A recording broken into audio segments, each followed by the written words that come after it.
Bon, je te le dis, mais t'en fais ce que tu veux, hein. Mais c'est Binge Audio. Salut, c'est Thomas Rozek.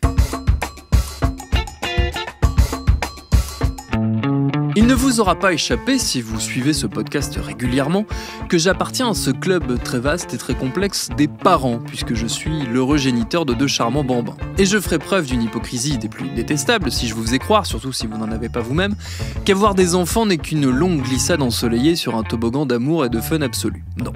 Certes, je ne pourrais pas vivre sans ces 2 petites personnes dont je suis follement épris. Mais il y a quand même des soirs où, rompus de fatigue sur notre canapé, ou encore rongés d'angoisse face à la conduite erratique du monde, leur mère et moi nous demandons qu'est-ce qui nous a pris de nous reproduire comme ça. Cette ambivalence, source parfois de détresse et d'anxiété chez beaucoup de jeunes parents soucieux de faire un sans faute avec leur progéniture, elle a comme désavantage d'ouvrir la voie à des dérives qui peuvent aller très loin et dont on va parler avec notre épisode du jour. Bienvenue dans Programme B.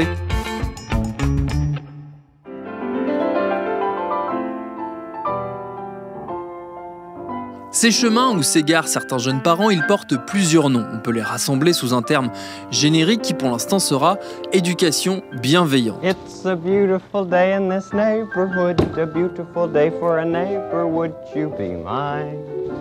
Could you be mine? Alors vous allez me dire, qu'est-ce qu'il peut bien y avoir de mal avec le fait d'être bienveillant, surtout envers ses propres enfants ? Eh bien c'est parce que sous les bonnes et logiques intentions que suppose ce terme, il y a une réalité beaucoup plus complexe. Mais je vais laisser quelqu'un d'autre expliquer tout ça. Ce quelqu'un, c'est une quelqu'une, la blogueuse Madame Captain, qui alerte depuis un petit moment déjà sur les dérives de ces courants parentaux qu'elle connaît bien, et pour cause, elle en a fait partie. Moi, je suis tombée là-dedans lors de ma première grossesse. J'ai accouché de mon premier en 2014 et c'est l'année où Isabelle Fillosa a publié ses livres. C'est une psychologue à la base qui a écrit plein de livres sur la parentalité, sur le développement des enfants, qui maintenant a fait des conférences, a développé aussi un business de formation pour les gens qui veulent se lancer dans l'accompagnement à la parentalité. Et ça a été longtemps une des grandes prêtresses de la parentalité bienveillante. C'est aussi l'année où sur des groupes Facebook, on parlait de plus en plus de VEO, de violence éducative ordinaire, où la parentalité semblait prendre un tournant pour le meilleur, porté par de très belles intentions. Mais au final, c'était vraiment un doigt dans l'engrenage, quoi. Si on doit expliquer dans le détail un peu concrètement comment ça fonctionne, qu'est-ce que ça recoupe comme réalité, cette parentalité bienveillante, vous citeriez quoi, vous, comme exemple de cette parentalité ? Alors cette parentalité, ce courant parental se base en fait sur le fait que l'enfant est une personne et qu'il mérite le respect. Et c'est quelque chose avec laquelle on ne peut pas être en désaccord. Évidemment que l'enfant est une personne et qu'il mérite le respect, comme tout. Mais le souci, en fait, c'est que ça va à l'extrême, dans le sens où, du coup, on parle des besoins des enfants constamment, des besoins des bébés, des besoins pour leur développement affectif, pour leur développement psychomoteur, pour leur développement neurologique. On utilise beaucoup le terme neurosciences, d'ailleurs, comme argument d'autorité dans ce courant parental. Et du coup, le but de tout ça, c'est de faire un enfant qui grandisse de manière sereine, épanouie et ouvert au monde.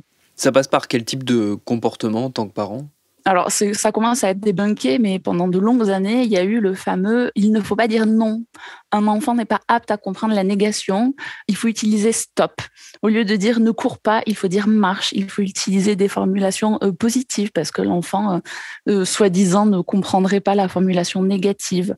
Il y a aussi tout ce qui est maternage proximal, où du coup, là, on parle des besoins primaires de l'enfant en disant il a besoin de la chaleur de sa maman, de l'odeur de sa maman, du lait de sa maman, d'entendre le cœur qui bat de sa maman, parce qu'il l'a entendu pendant 9 mois de l'intérieur. Alors du coup, son arrivée dans le monde est brutale et il faut le porter, l'allaiter, le materner, faire du cododo, tout ça. À quel moment vous avez commencé à vous dire que derrière les bonnes intentions affichées, il y avait peut-être une dérive ? À partir du moment où j'ai pris conscience de ma propre dérive portée par ce mouvement autour de l'allaitement. Sachant que moi, j'ai allaité pendant 6 ans et demi quand même. J'ai allaité 5 ans mon premier et j'ai allaité 18 mois mon second. Et en fait, j'en étais arrivée à un moment, donc dans tous ces groupes de parents, tous ces forums, où en fait, on disait entre nous que franchement, les femmes qui allaitent pas, mais elles se rendent pas compte, le lait maternel, c'est meilleur pour l'enfant. Ces pauvres enfants à qui on donne des biberons avec des PCN, parce qu'attention, on ne dit pas du lait maternisé ou du lait artificiel, c'est PCN, donc préparation commerciale pour nourrissons. Donc, j'étais là, mon Dieu, mais alors on partageait tout le temps les histoires justement de boîtes de PCN contaminées en disant nous au moins on risque pas ça. Et un jour, justement en discutant sur un de ces groupes avec des mamans aussi convaincues que moi, puisqu'on était toutes endoctrinées là-dedans, la conversation est allée vraiment très loin et ça m'a dérangée parce que du coup on disait les femmes elles devraient pas avoir le choix d'allaiter ou pas parce que l'allaitement c'est ce qu'il y a de mieux pour le bébé. Et du coup mon féminisme m'a un peu sorti de là parce que j'ai tiqué et je me suis dit oui mais mon corps, mon choix, en fait. Donc, je me suis retrouvée, en fait, très partagée entre le côté vraiment endoctriné, où j'étais en mode « Ah oui, c'est vrai, le lait maternel, c'est ce qu'il y a de mieux, vraiment, oh là là !» Et puis, mon féminisme qui me disait « Mais attends, Madeleine, là, ça va quand même trop loin, c'est pas logique. » Et je crois que ça a été le premier électrochoc, la première prise de conscience, mais après, ça s'est quand même fait au fil du temps. Ça n'a pas été du jour au lendemain où j'ai pris du recul là-dessus, ça a vraiment été au fil du temps et au fil de petites choses comme ça qui petit à petit m'ont fait un peu revenir à la réalité. Il y a un élément que vous décrivez très bien sur votre blog et qui joue, et on le comprend dans l'exemple que vous venez de donner, qui joue beaucoup dans l'effet d'entraînement que ça peut avoir, ce genre de démarche de groupe, c'est la culpabilisation, qui est une problématique un peu constante dans ces techniques d'apprentissage et de parentalité qui sont finalement très axées sur la performance des parents en tant que parents et des enfants en tant qu'enfants bien élevés par des parents très attentifs. Oui, c'est ça. Et puis alors, sur la culpabilisation, en fait, dans tout ce courant parental-là, il y a cet argument, on va dire, par balle, qui est déployé tout le temps, qui est de dire « Ah, mais si tu culpabilises, c'est parce que t'es pas en accord avec tes valeurs, t'es pas aligné avec ce que tu voudrais vraiment faire au fond de toi. » Et du coup, il y a toute... on balaye d'un revers de main la culpabilité qui est créée et instrumentalisée auprès des jeunes parents qui sont fragiles parce que l'arrivée d'un enfant, ça bouleverse une vie, que ça soit le premier ou le 10e. Et du coup, il y a toute cette culpabilité parentale qui est exploitée, qui est entretenue, qui est alimentée par tous ces concepts j'ai envie de dire de nouvelle parentalité, mais au final, c'est un grand retour en arrière quand même parce que c'est très conservateur. Mais voilà, effectivement, il y a beaucoup de culpabilité entretenue et on se cache souvent derrière cet argument la culpabilité, c'est intrinsèque, je peux pas la provoquer, c'est que tu l'as déjà en toi. Et aussi derrière le fameux « Attends, mais moi, je culpabilise pas, j'informe. L'allaitement, c'est la norme biologique, c'est pas ma faute. » Donc, c'est très pervers. Et c'est générateur de pas mal de souffrances, c'est ce que vous décrivez, d'échanges, de discussions que vous avez pu avoir avec notamment des jeunes mamans qui...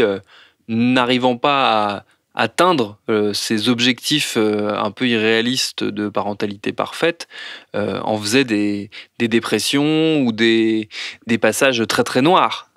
Ah ben, tout à fait. Il y a un peu plus d'un an maintenant, j'ai publié un article « Aliénation des mères 2.0 » où du coup, je parlais de toute cette spirale infernale parce que du coup on en vient à se demander mais est-ce que changer la couche de mon enfant alors qu'il n'en a pas manifesté l'envie ni le besoin malgré que ça sente le caca à 3 km, est-ce que c'est pas une violence éducative ordinaire parce que du coup je recueille pas son consentement et comment ça va se passer, est-ce que je vais pas le traumatiser, est-ce que on en vient vraiment quand on est endoctriné là-dedans à se poser des questions qu'on n'aurait jamais cru se poser et c'est assez déroutant en fait et on se retrouve très vite perdu à se dire est-ce que je peux le poser 2 minutes pour aller faire pipi parce que je sais qu'il va pleurer et on dit qu'il faut pas laisser pleurer parce que les neurosciences disent que un enfant qui pleure il libère du cortisol et ça abîme son cerveau pour toute la vie. Alors du coup je vais le prendre en écharpe et puis je vais aller faire pipi avec lui en écharpe et puis je me suis pas douchée depuis 3 jours parce que dès que je le passe à son papa il pleure et on en revient il faut pas laisser pleurer un bébé, du coup je le laisse pas au papa, du coup c'est vraiment, ça peut sembler un peu absurde vu de l'extérieur parce que franchement quand on en est sorti on regarde en arrière et on se dit mais pourquoi comment j'ai pu dériver à ce point-là, c'est fou. Mais il y a un véritable effet d'enfermement psychologique. Et il y a une vérité, c'est celle de ce que moi j'appelle le dogme, en fait, parce que vraiment, c'est une pensée assez sectaire et dogmatique, où il y a des grands principes et des grands préceptes, et c'est cette parentalité-là qui détient la vérité. C'est pas les autres parents qui disent, mais non, laisse pleurer, c'est pas grave. Ah non, mais eux, ils savent pas, ils sont ignorants, ils ont pas lu les neurosciences, ils connaissent pas. Et du coup, on se retrouve enfermé là-dedans. Et j'ai reçu des témoignages, donc ça fait un peu plus d'1 an que j'ai publié cet article, enfin ce billet de blog, et j'ai reçu des témoignages de mamans qui, du coup, retrouvaient dans mon expérience quelque chose d'assez libérateur parce qu'elles étaient en train de s'enfoncer. Et j'ai reçu des témoignages de mamans qui s'étaient enfoncées très loin jusqu'à la tentative de suicide, dont une jusqu'à la tentative de suicide en présence de ses enfants. Et qui me disait, quand elle m'a envoyé son histoire, elle me disait, j'aurais aimé tomber sur des gens qui libèrent la parole comme ça avant de passer à l'acte.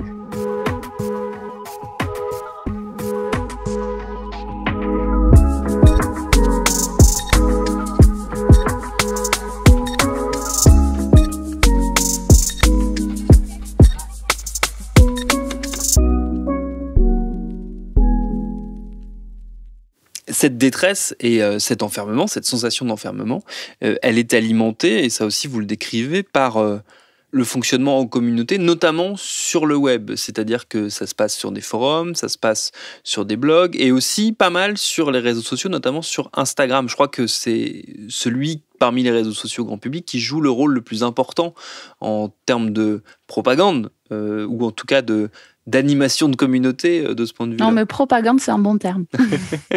Dans quelle mesure ça prend un rôle important, ce type de réseau ? Un des gros problèmes d'Instagram, c'est d'une part l'algorithme des réseaux sociaux, c'est-à-dire que quand on s'intéresse à un contenu parentalité bienveillante, on est très vite pris dans l'engrenage de ne voir plus que ça.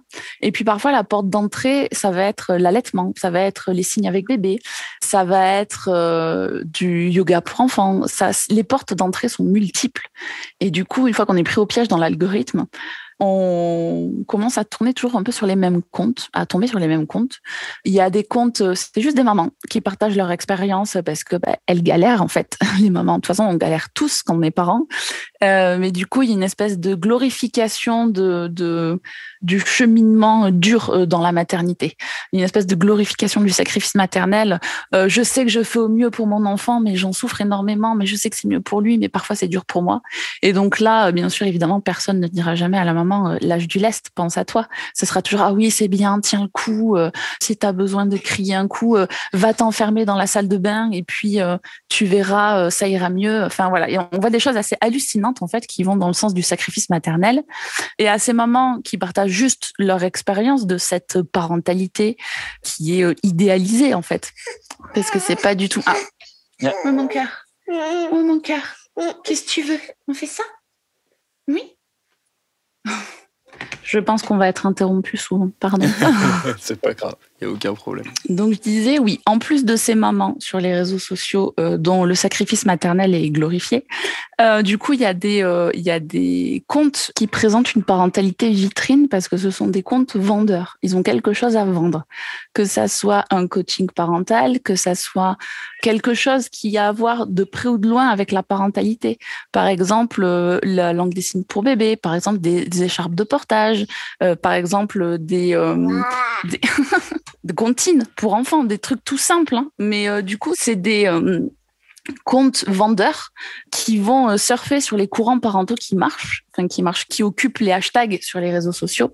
Donc tout ce qui est Montessori, tout ce qui est les signes pour bébé, le portage, le maternage, l'allaitement, ça va surfer sur tout ça pour vendre. Donc là, c'est des comptes totalement vitrines qui vendent une parentalité loin de la réalité. Même si de temps en temps, ils se fendent d'un petit post pour dire nous aussi, on est des parents comme les autres, la majeure partie de leur contenu, c'est très beau, très édulcoré, avec des enfants épanouis, une famille heureuse et tout va bien parce qu'ils font la langue des signes pour bébé, parce qu'ils chantent les comptines à leurs enfants, parce que ils font du portage, parce qu'ils font du cododo. Enfin voilà, c'est vraiment le but derrière, c'est de vendre en fait. C'est d'avoir une communauté active qui fait du clic, du like, du commentaire et qui donne de la visibilité pour l'entreprise qui a derrière le compte. Et il y a un côté que vous décrivez comme de la prédation, quasiment, parce qu'il y a quelque chose de très cynique dans la démarche de s'adresser à des publics qu'on sait fragiles, c'est-à-dire des jeunes parents pas forcément extrêmement bien dans leur basket, comme le sont tous les jeunes parents a priori,